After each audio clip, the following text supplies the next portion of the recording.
out, and I'm going to figure it out.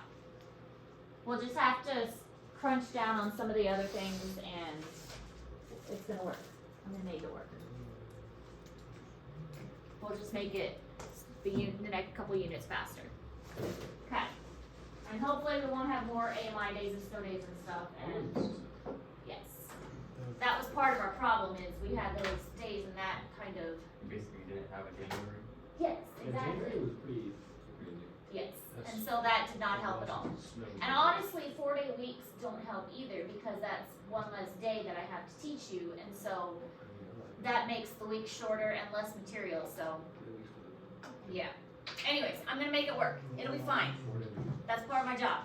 I gotta make it fine.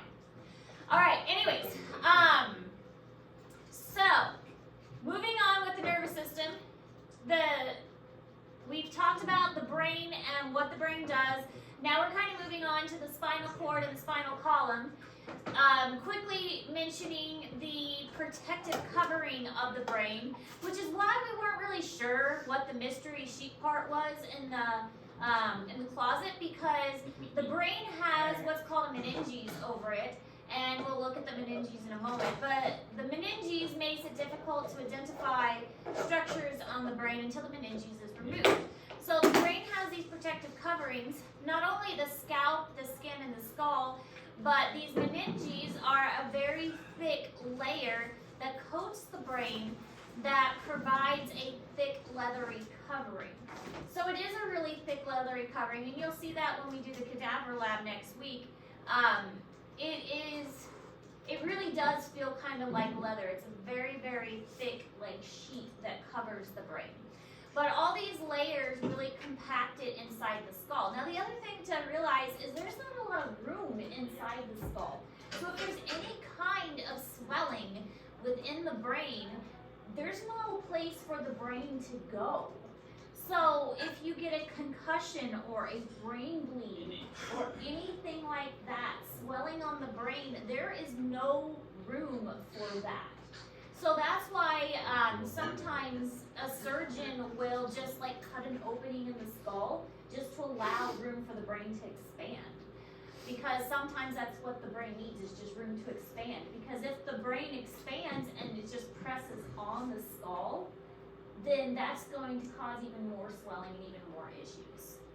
It's just such a tight space.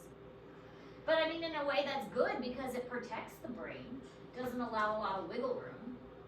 But on the other hand of that, if the brain does get injured, then that's bad.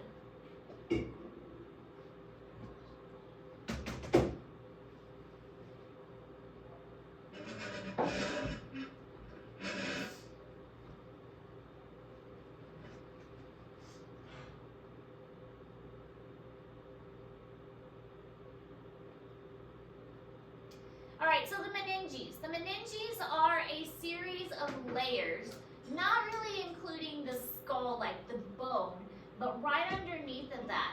It consists of the dura mater, the arachnoid layer, and the pia mater. So this is like the tissuey stuff right underneath the skull.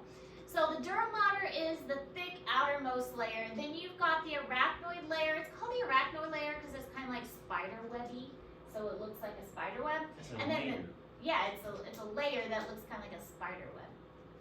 And then you have the pia mater, which is directly on the brain. So it is kind of sad that I couldn't find the brain for us to dissect, because you can actually see this coating on the brain itself. We might be able to see it when we do the cat. You can probably get the cat skull open. You have to work on it a little bit to get the cat skull open. I mean, you can. You have to get through the skull. But last year's class, they did manage to get through the skull. But you can see the pia mater and the dura mater, and that tissuey layer that coats the brain. It is a protection for the central nervous system, and it just kind of coats it and keeps the brain nourished. And collectively, it's called the meninges. But this also coats the spinal cord too.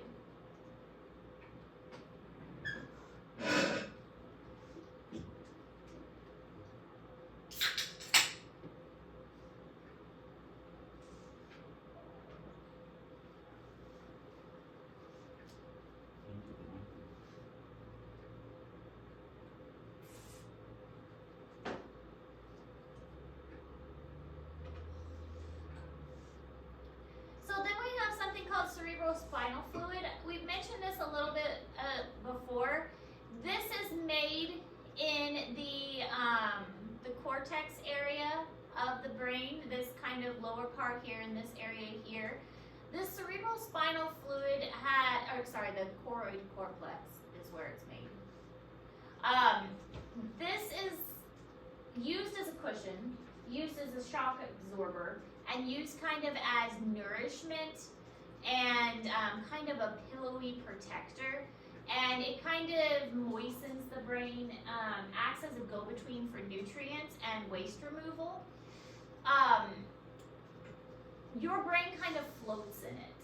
And so if you get imagine whiplash or something, you're in a car wreck, you get whiplash. This is going to allow the brain to kind of float a little bit and have a little bit of wiggle room, which is important. But again, the brain is stuck in the skull, so compacted that there's not a lot of that wiggle room available. It's bubble wrapped in there pretty good.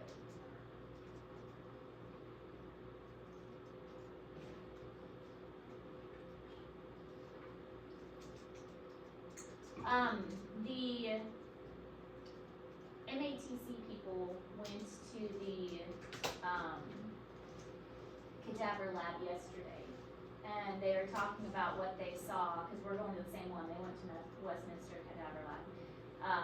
Apparently, one of the cadavers has its head cut in half, so we'll be able to see it cut in half, and so we'll be able to see the brain that way, which is pretty cool. Yes. Yes. Okay. And they were talking about how you got one of them I think died from pancreatic cancer, and another one died from blood. One of them died from blood disease, I think, and they'll have a male and a female. So I think they're different ones from last year. They're not the same ones from last year.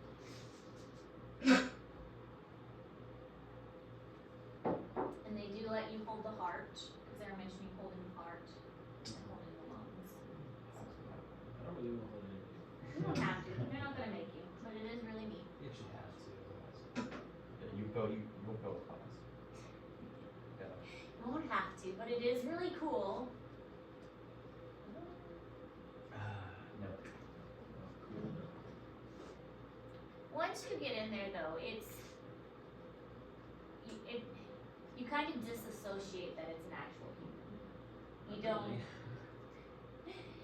You don't really think of it as an actual human. Yes, huh? I work. Get off.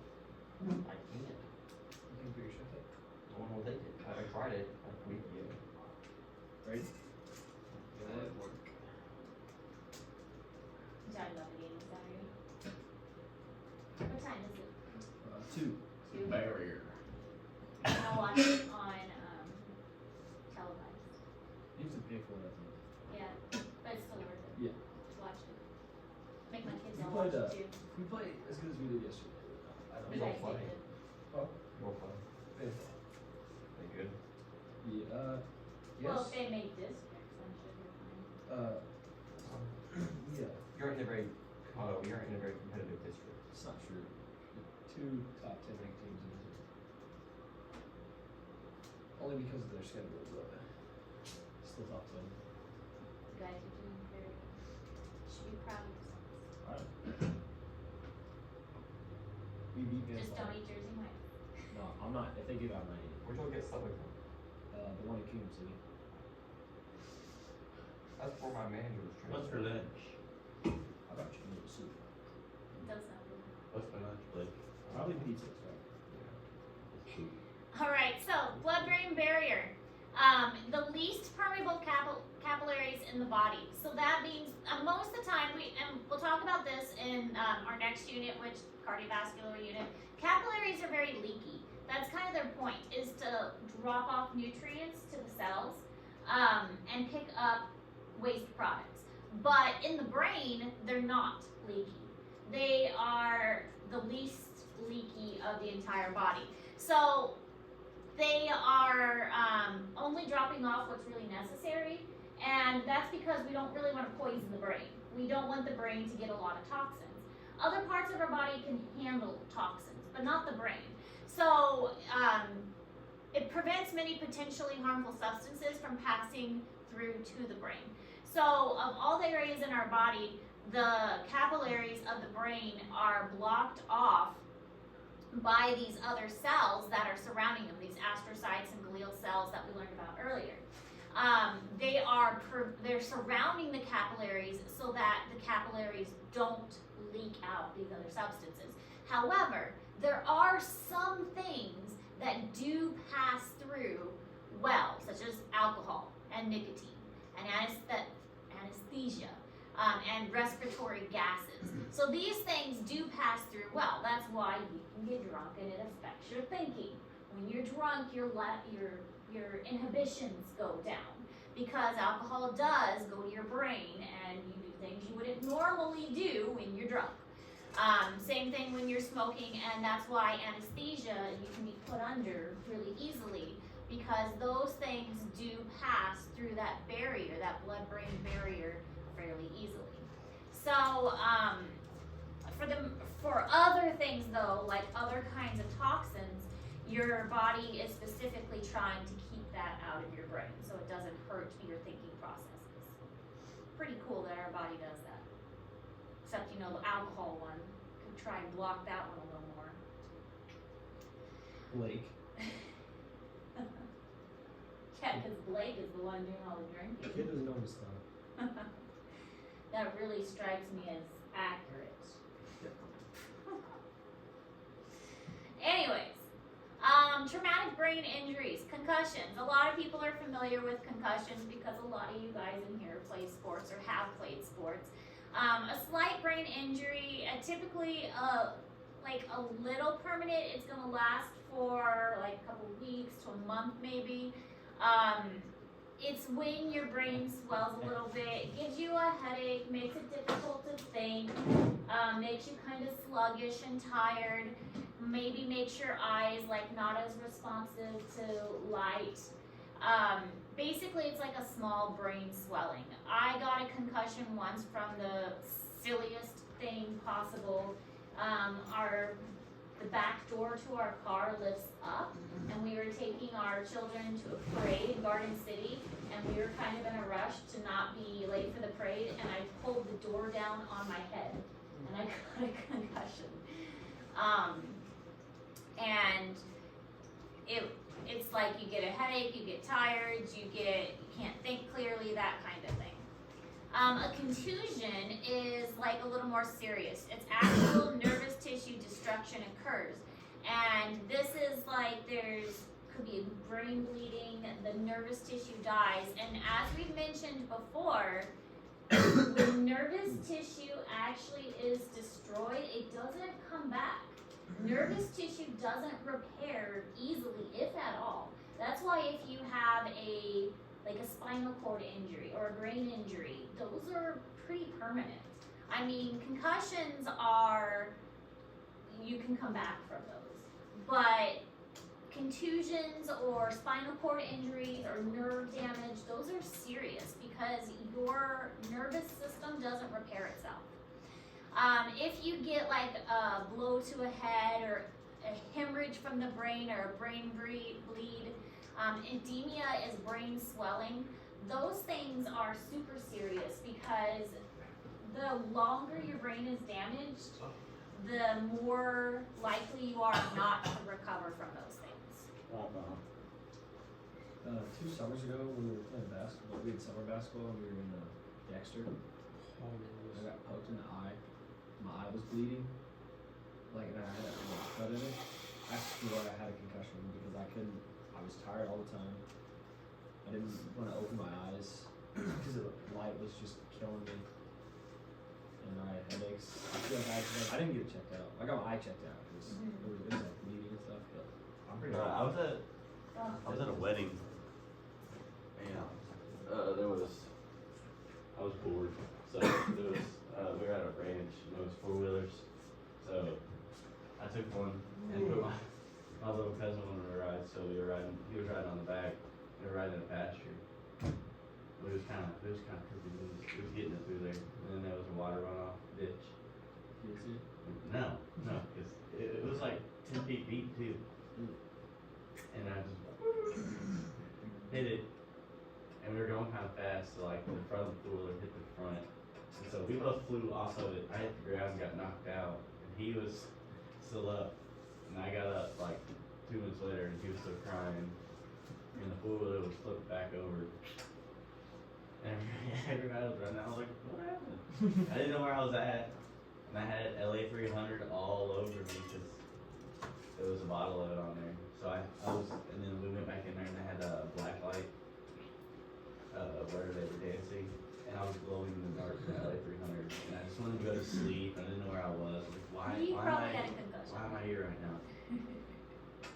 We're at a wedding. Me and my brother and my sister used to have these little four-wheelers, and we used to play tag at night. That sounds fun. And me and I think we were just racing. I raced my brother, and I like got ahead of him.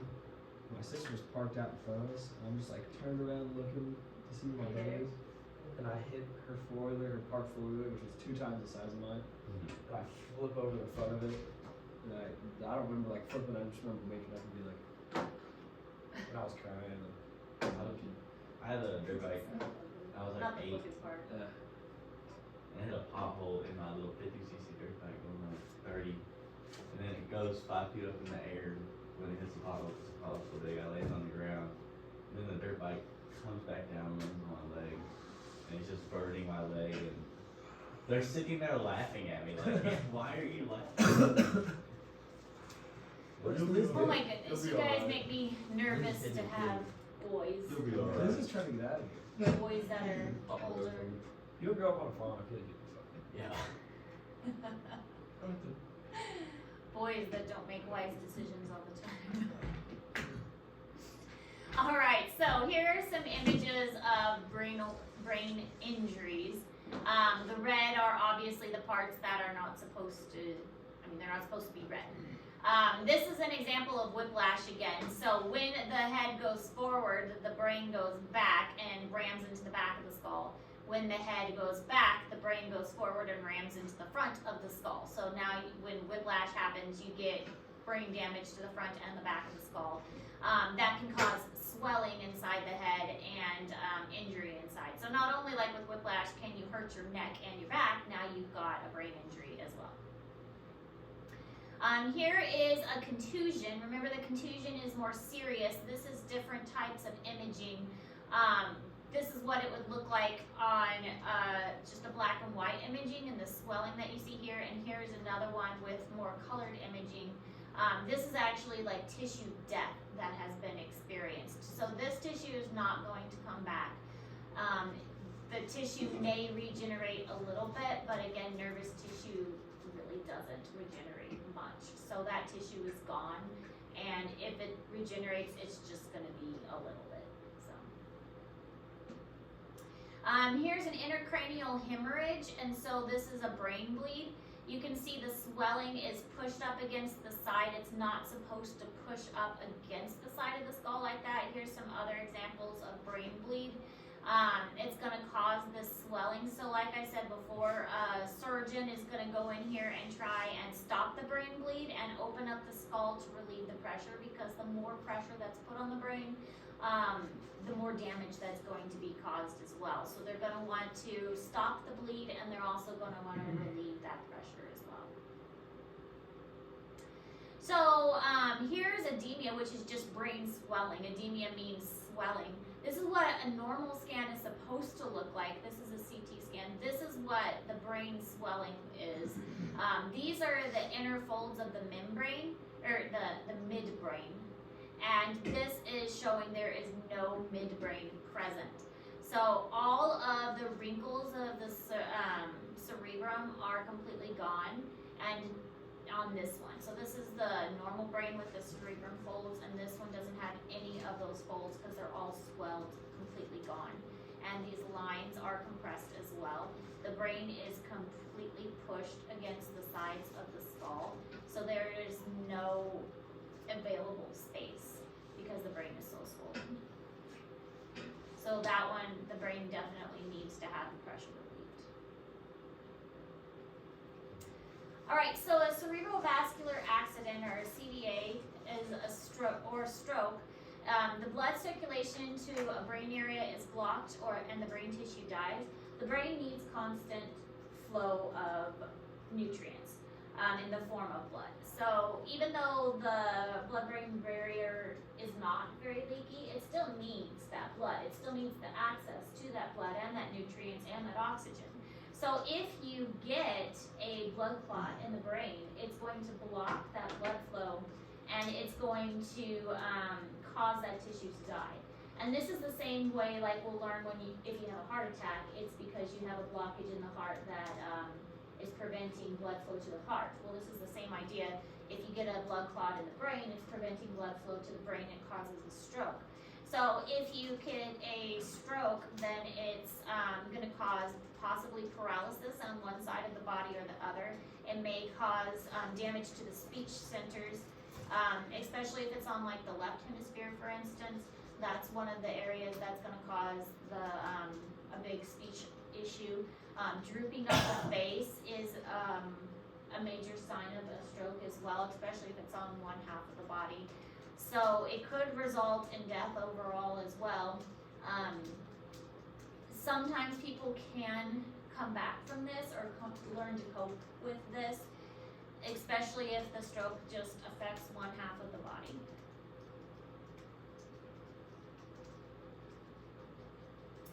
But if the clot isn't resolved, it could happen again.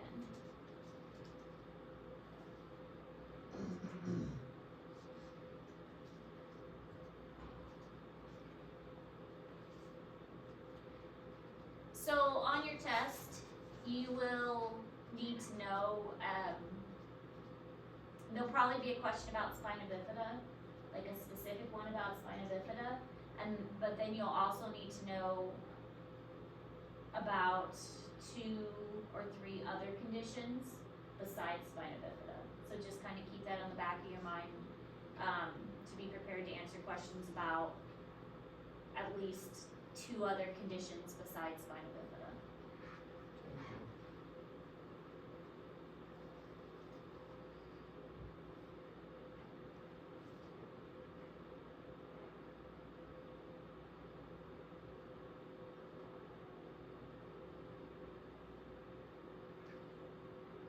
So here are 2 examples of how the brain could get,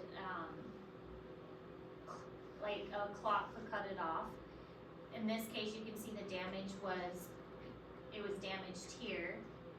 So the clot was probably in this location. And this one also had damage here, but there's still a little bit of flow. So this one had some flow, only 87% it still had 87% access, so not completely dead. This one was restricted so much that it was completely dead in this area. So it depends on how bad it is. In this case, you can see the constriction is still allowing a little bit of blood. They could probably go in here and open this up before the tissue completely dies. Whereas this one, it's too late for that tissue. Now, there will be a question on the test about the difference between CT and MRI scans. If you do go on to become a doctor, you would need to know the difference in case you had to diagnose something. You would need to know which test to order. A CT scan or CAT scan, it's the same thing. It stands for computerized tomography. It is basically takes pictures with an X-ray and uses a computer to kind of analyze it. It can be taken with any part of the body, not just the brain, but most brain trauma is used to diagnose with a CT scan or a CAT scan.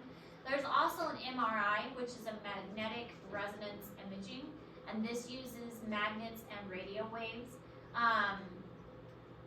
In an MRI scan, it's kind of a better image, but it's It's a little bit safer in that it doesn't use x-rays, but you can't use an MRI if a person has like a pacemaker or something like that. So it really depends on like the situation. You can't use an MRI if a person has really strong like metal parts, like if they had a hip replacement. You don't want to put somebody who had a hip replacement in an MRI machine. Yes, it's a big magnet. So you have to be aware of what kind of imaging and what your patient's needs are. If you put somebody with a pacemaker in an MRI machine, that's going to be bad, because you're going to mess up their pacemaker. So it really depends on the situation. When my mother was in the hospital, they did a CAT scan on her to check her digestive system when she was bleeding, because she had a GI bleed. And the CAT scan showed like swelling in her GI tract. They weren't able to actually find the bleed, and so that's why they had to do an endoscope and then eventually colonoscopy. But they started with a CAT scan. They didn't use an MRI. MRI wasn't going to help in her situation.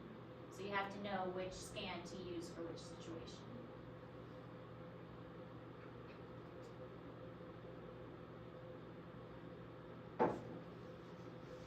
Also, sometimes they can use contrast dye, which they inject into your IV to help with the imaging. Or you can swallow stuff too. They make you swallow stuff sometimes to contrast, to show up better on the imaging.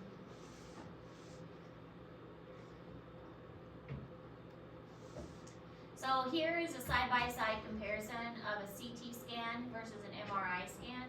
And you can see how I think the MRI is a better image, bless you. And the CT scan gives kind of a different image, but they both are good results, just depending on what you're looking for. Like, so an MRI is kind of better for a spine. You can get a better image of like vertebrae and the discs. And a CT scan is a little bit better for the brain, but an MRI, if you're looking more in depth at the ventricles of the brain, then you can use that for the MRI. So it's really just what the doctor is looking for kind of thing.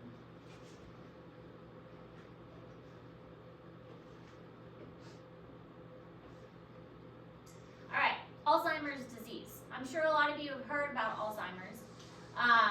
It's a progressive degenerative brain disease. If a person has Alzheimer's, it's really sad because they don't remember short-term stuff, but they have a really good long-term memory. Like, they remember the past, but they don't remember the present. So if you're like their grandchild and you go talk to them, they don't remember you as their grandchild. They may think you're their child because they remember the past, but they don't remember the recent. But this is what a normal brain would look like, and then this is what an Alzheimer's brain would look like. It's like the brain just kind of deteriorates and goes away. It's really more common in the elderly, and unfortunately, I mean, it seems to be very common in the elderly. And it has to deal with abnormal protein deposits, and the fibers get really twisted with the neurons. Memory loss, irritability, confusion. They sometimes have hallucinations, and it does eventually lead to death because the brain just can't function as it gets smaller and smaller. It's just such a sad disease because, I mean, you love the person, but you just see them slowly become somebody who, like, their body's there, but they just can't remember who they are.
Alright.